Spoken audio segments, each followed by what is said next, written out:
There was once a kingdom called Zabira. It was not rich, but it was steady. The rains arrived when they should. The soil never betrayed the farmer. Children slept without fear of hunger. And over Zabira ruled a king named Oba Kánmi. He was not a tyrant. He did not rule with cruelty. His people respected him. But peace did not satisfy him. Oba Kánmi wanted more than stability. He wanted to be remembered. He believed greatness could not wait. One season, strangers arrived in Zabira. They came from distant lands with bright cloth, soft voices, and gold that caught the eye. They spoke of speed. They spoke of progress. They spoke of wealth that did not need patience. They told the king, why wait for tomorrow when today could be rich? All they asked in return was access to Zabira's land and harvests that had not yet grown. The elders were troubled. They gathered before the king with faces carved by time. They warned him. They said the land belonged not to one ruler, but to generations yet unborn. They said tomorrow had a voice, even if it spoke softly. But gold does not whisper. Gold demands attention.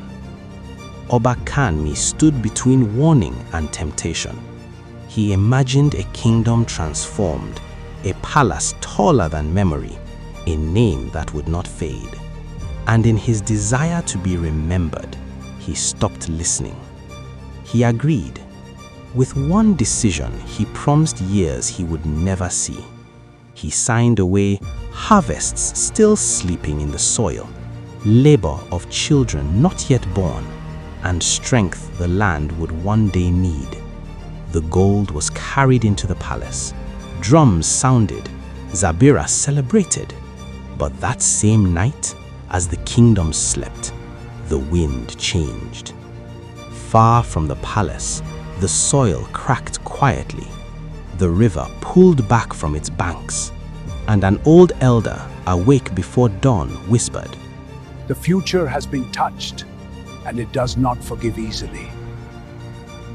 Oba Kánmi believed he had secured greatness. He did not know that the debt had already been recorded and that tomorrow had begun to count. Years passed, not suddenly, not loudly, but steadily. The rains hesitated. The soil grew weak. The barns emptied too soon. At first, the palace ignored the signs until the strangers returned. They did not come with smiles.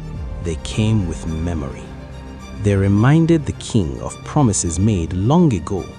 They demanded what had been agreed, and they did not wait. Children who had never heard of the deal were sent to labor on land that could no longer feed them. Families paid for a choice they were never part of. Only then did Oba Kánmi understand.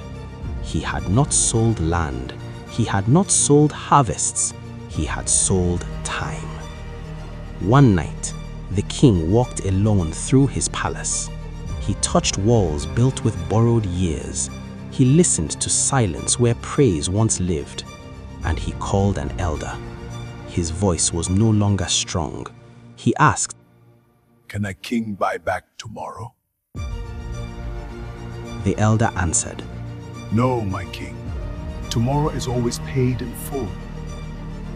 Famine followed. Songs turned into whispers.